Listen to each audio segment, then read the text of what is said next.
नमस्कार दोस्तों, आज हम ज्योग्राफी का 8वीं क्लास का एक टॉपिक लेने जा रहे हैं जो है संसाधन, रिसोर्सेज। और इसको हमने 3 भागों में करना है। आज हम इसका पार्ट 1 करने जा रहे हैं। अब सबसे पहले हमारे पास शब्द आता है कि संसाधन। संसाधन क्या है, हमें सबसे पहले ये समझना बहुत जरूरी है। संसाधन का अर्थ है कोई भी ऐसी चीज, anything which fulfils our needs, कोई भी ऐसी चीज जो हमारी आवश्यकताओं की पूर्ति करती है, संसाधन कहलाता है। जैसे आपको प्यास लगी, आप क्या ढूंढेंगे? नेचुरली पानी ढूंढेंगे।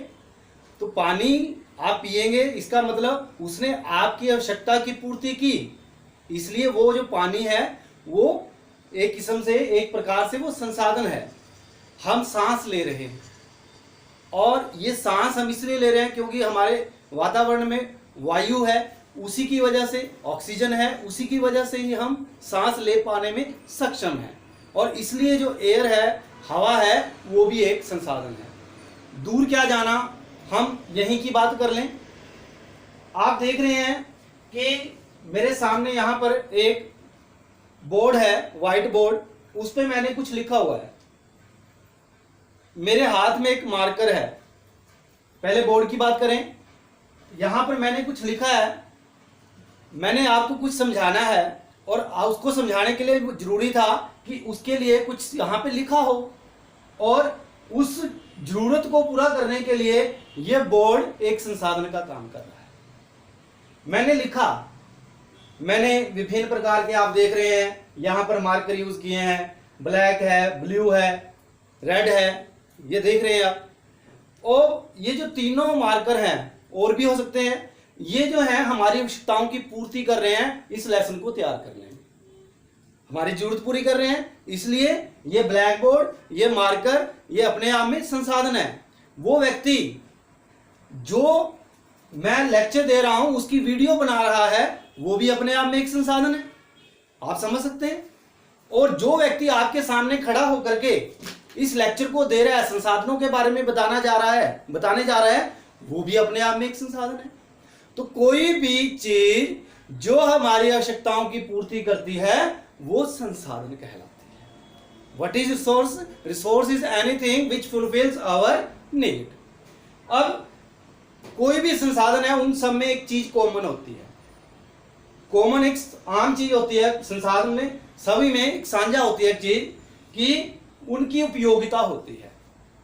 All the resources have utilities, सभी संसाधनों की उपयोगिता होती है। जैसे ये बोर्ड है, ये हमारे लिए उपयोगी है, ये मार्कर हमारे लिए उपयोगी है, मैं यहां पे लेक्चर दे रहा हूं, मैं आपके लिए उपयोगी हूं। वो व्यक्ति जो यहां पर के खड़ा होकर के, यहां बैठ करके वीडियो बना रहा है, वो भी उपयोगी है। तो इन सब में कोई भी संसाधन है, उन सब में एक चीज कॉमन है कि वहां पर उनके बीच में कुछ ना कुछ यूटिलिटी होती है, और उसी यूटिलिटी की वजह से उसको संसाधन कहा जाता है। उसी प्रकार यह कहा जाता है कि जितने भी संसाधन होते हैं उनका कुछ मूल्य होता है, तभी वो संसाधन कहलाएगा। संसाधन बनता कैसे है? क्योंकि उनके बीच में कुछ मूल्य आ रहा है, वैल्यू है उनकी, तभी वो हमारे लिए वैल्यूएबल हैं। पेड़ है, मान लीजिए, पेड़ हमारे लिए किस प्रकार वैल्यूएबल बन गया? आप देख रहे हैं कि पेड़ों से हमें कितना कुछ मिलता है। कई बार तो हम जाकर के पेड़ की छाया के नीचे खड़े हो जाते हैं, और उसी पेड़ से ही बाद में हमें ऑक्सीजन भी मिलती है, और उसी पेड़ से हम दवाइयां भी बनाते हैं, और विभिन्न प्रकार के हमारे जो काम हैं उस पेड़ों के जरिए होते हैं। और इसी के साथ हम कह सकते हैं इसलिए वो हमारे लिए मूल्यवान है। लेकिन इसके साथ साथ ये भी कहा जाता है कि हर संसाधन जो होता है वो अपने आप में इकोनॉमिक वैल्यू भी लिए होता है, उसका आर्थिक मूल्य भी होता है, और आर्थिक मूल्य के साथ साथ एस्थेटिक मूल्य भी होता है, सौंदर्य मूल्य भी होता है। कैसे?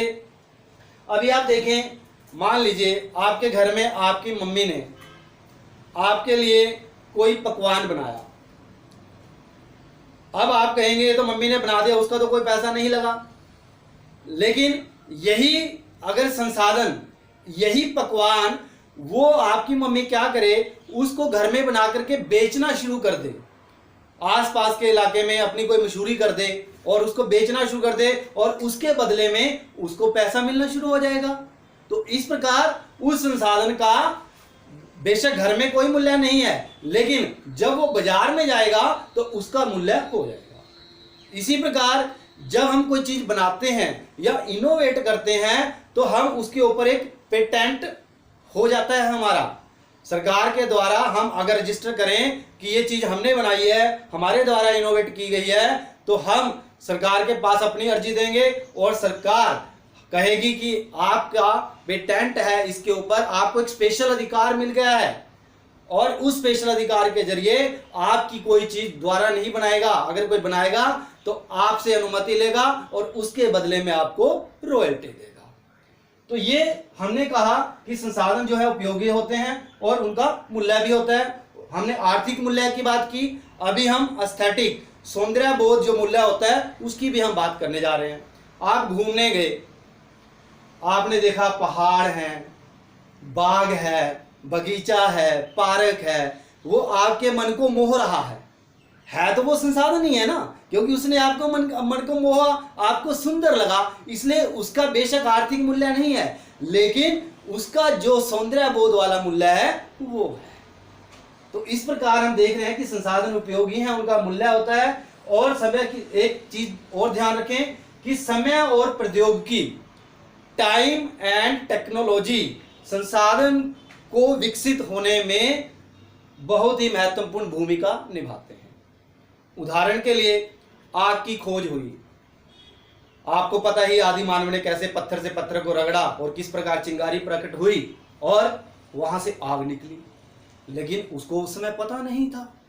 बेशक वो संसाधन है, फायर जो है एक रिसोर्स है, लेकिन वो तब तक रिसोर्स नहीं है जब तक कि उसका उपयोग नहीं होगा। Until and unless it is used, it is not a resource. It will be a resource only when it is being used.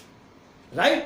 तो आदि मानव के बाद धीरे धीरे आदि मानव ने भी, उसके बाद भी और आज भी हम देख रहे हैं कि आग का कितना उपयोग हो रहा है।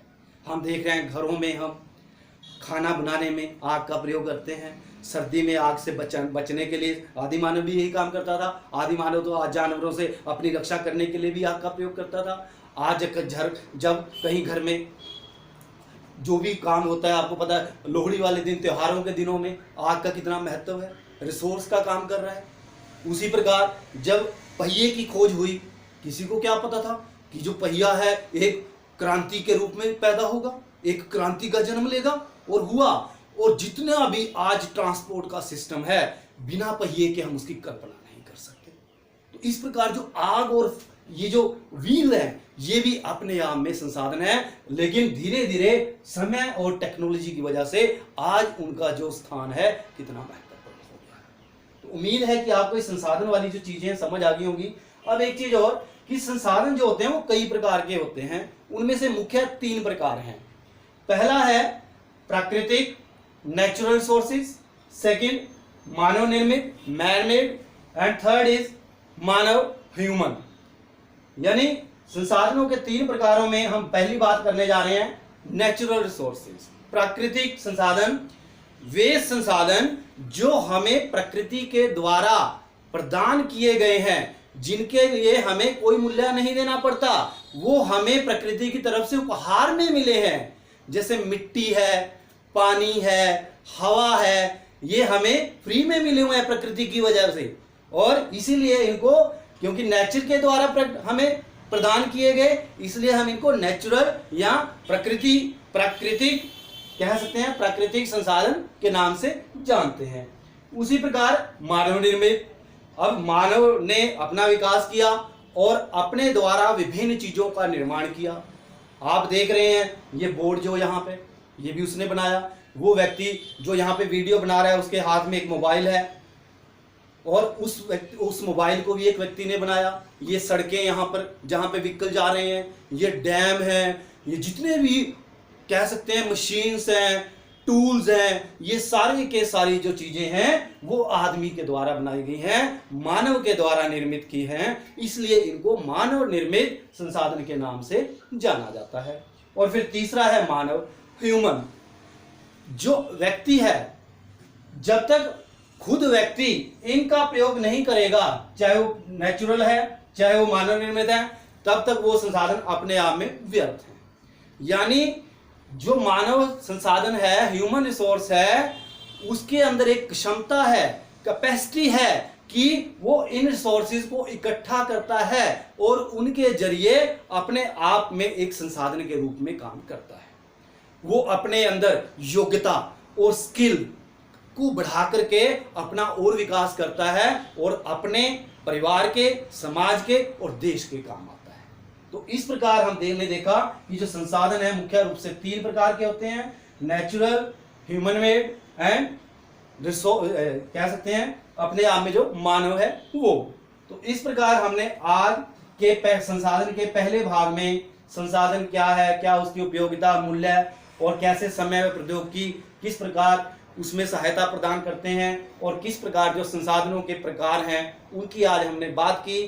कल वाले टॉपिक में या इसके बाद वाले टॉपिक में पार्ट 2 में हम जो नेचुरल रिसोर्सेज हैं उनका जो क्लासिफिकेशन है, उनका जो वर्गीकरण है, उसके बारे में हम पढ़ेंगे। और तीसरे में हम इस संसाधनों से जुड़ी हुई कुछ अन्य बातें कि संसाधनों का जो संरक्षण है कैसे किया जाए, या फिर जो सतत पोषणीय विकास है, सस्टेनेबल डेवलपमेंट है, उसके बारे में हम अगले पार्ट में करने का प्रयास करेंगे। और इसी के साथ हमारा ये टॉपिक खत्म हुआ। धन्यवाद।